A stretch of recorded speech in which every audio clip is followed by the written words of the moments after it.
Thank you. The definition of boat people is people who flee the country by sea in order to seek refuge somewhere else, to escape war, persecution, or natural disaster. I was a boat person, and I'd like to say to you is to be a boat person is not a choice. I was born and grew up during the Vietnam War, and the war ended in 1975. And in the aftermath, lives for us changed drastically, as if somebody pulled the rug from under our feet. My father was a chief of the police department. He was a lieutenant colonel. And the communist government put him in prison without a trial, without sentence. And we can only pray and hope for him to stay alive and that we will see him again someday. My father was taken away when I was a young girl. And when he was released, I was a woman at 25. My mother was a successful businesswoman, and her company, our house, were confiscated immediately. So we became homeless. My mom couldn't register a business or get a job with the government because of her husband's background. So to raise her 7 small children and take care of her mother and her mother-in-law, my mom had to join the black market. She traded medicines, automobile parts, or food, and risked being caught every day. The government constantly threatened to send us to area where they call it new economic zones. Basically, it's rural land, uncultivated land in the countryside, where my mom knew that we won't be able to survive. So she continued to bribe all local authorities for us to stay in our hometown. Around us, thousands of people tried to escape. Many of our friends had left the country, but my mom didn't have the courage to put her children on a wooden boat and risk their lives in South China Sea. Until 1978, when Vietnam and Cambodia were at war, my mom realized that it's only a matter of time when her children will be drafted and sent to war. Afraid of losing her children in the battlefield, my mom was finally able to let go, knowing that she might not be able to see her children again. So that's when I became part of the Vietnam exodus, an exodus of more than 1 million people, and 1 out of 3 perished. I was 16, and my sister and brother were 12 and 13. And this is how some of the Vietnamese boat people escaped. We got on this boat. There were 370 other people on board. We sat with knees to our chin for days. And then we were chased by pirates. Women, young girls, smear our face with vomit, with grease, with anything that would smell bad, that looked bad, hoping that the pirates would spare us.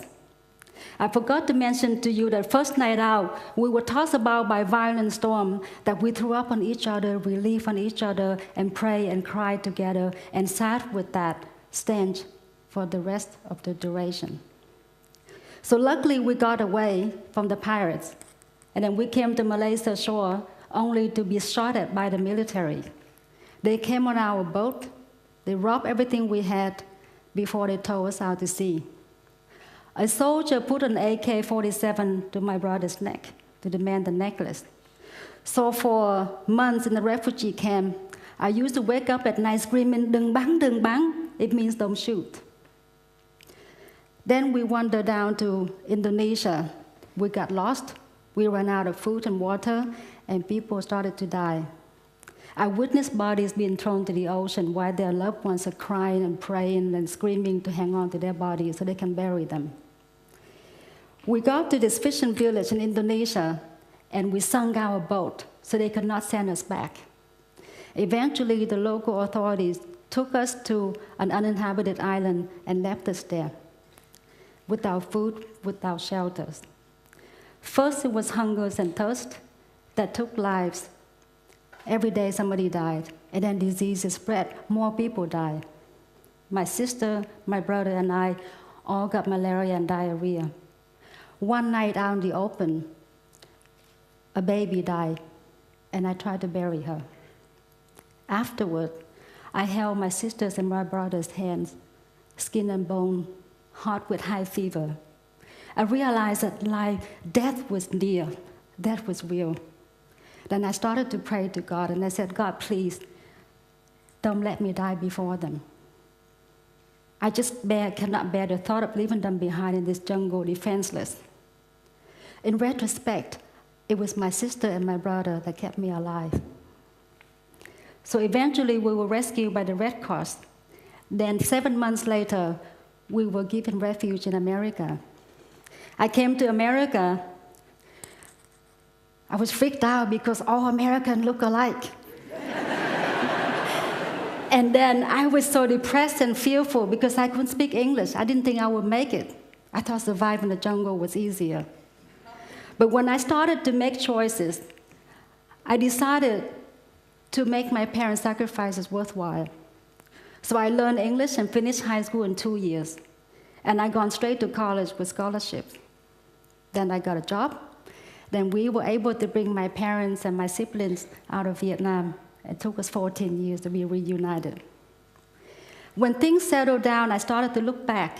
Then I realized that there are people like myself who still have wounds that are unhealed, those who have lost their loved ones along the way.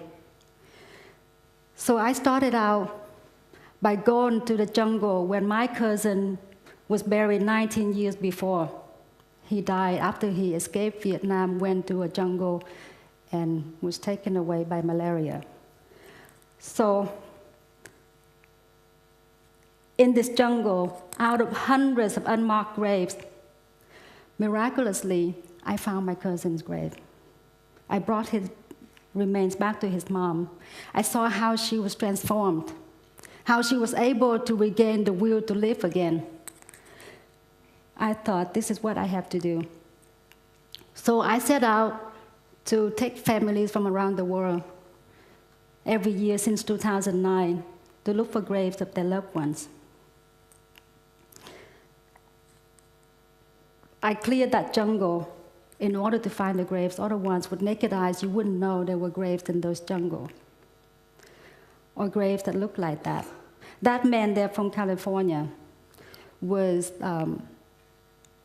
12 years old when he heard his mom die, and he always wanted to find her grave, and he finally got hold of me and asked me to please take him back to find his mom's grave, and we found it. That family there lost a young sister when she was 14, and when I brought this woman who was 87 years old, for 30 years she didn't give up the dream of looking for her husband's grave, and I thought I was making the right choice. How could I not take people like her to go back and find that closure, to find that peace, so they can move on? I'd like to share with you some of the choices that both people have made. This younger child in this picture is Lima Nguyen. She was born in the refugee camp. Her moms escaped, and luckily they were rescued at sea. Then she was taken to the refugee camp by a helicopter to give birth to her child. And the pilot asked her to name the child Lima if it was a girl. And so she did, but she didn't understand what Lima means. Meanwhile, Lima, for 20-some years, never knew where she was born except for an island named Gugu somewhere in Indonesia. A few years ago, somebody pointed my website to her, and that was the first time Lima get to see the picture of where she was born, and it happened to be the place where I was stranded in 1979. We were surrounded by jungle and water. We had nowhere to go and nothing to eat. At 16, not only I held a dead baby, but I also tried to help a woman deliver her child. So those are the kind of things that both people or refugees endure that you don't hear, because we don't often share these stories because it's too painful. So Lima growing up surrounded by stories of how her parents were tortured and persecuted for political reasons. So she was determined to be a human rights lawyer so she can defend victims of crimes against humanity, victims of persecution. So Lima then became a successful lawyer. Not only she handled very demanding jobs, but during her free time, she donated her time and effort and vacation to go to Cambodia and defend for victims of the Khmer Rouge. So her achievements had just recently earned her a prestigious award, the Prime Minister Executive Endeavor Award. So people like Lima are around. Hoang Nam, a friend of mine, if he didn't escape, he would have been in prison like my father. His boat was ransacked by pirates. They threw their food away in search for valuables. They even took the shirt off his back. So when Hoang Nam got to the refugee camp, which was also a jungle, he was hungry for days, and hunger got the best of him. A TED speaker in America once said, hunger was humiliation. Hunger was hopelessness. And that's what Hoang Nam must have felt. In moment of weakness, he stole milk from a baby. And afterward, remorse, shameful. Hoang Nam vowed to take any job from anybody so he can stay alive and not to be hungry again. And when Hoang Nam came to Australia, he worked hard, he established a successful business, and he is now one of the most generous donors among the Vietnamese boat people that I know. He constantly helps people and generously lends a hand to those who are in need. The next person that I have recently had a privilege to meet is Helen Hoang. Helen escaped because her family were constantly persecuted and harassed by the government because of their ethnic Chinese background. When she escaped the first time, was caught and was sent to labor camp for 2 years. In those 2 years, Helen met a friend, and after they were released, they escaped together. They were attacked by pirates multiple times. Helen and the woman on that boat were brutally, repeatedly gang raped. And after they were finished, a few hours later, another group of pirates come around. Helen was about to jump into the water, but the thought of leaving her friend behind to be tortured alone had stopped her from ending her life. So Helen now lives in Perth, and she spends 6 days a week taking care of old people. She drives them to doctors, she buys them groceries, she keeps them company. She told me she even sings to them Chinese or Vietnamese, doesn't matter, keep them happy.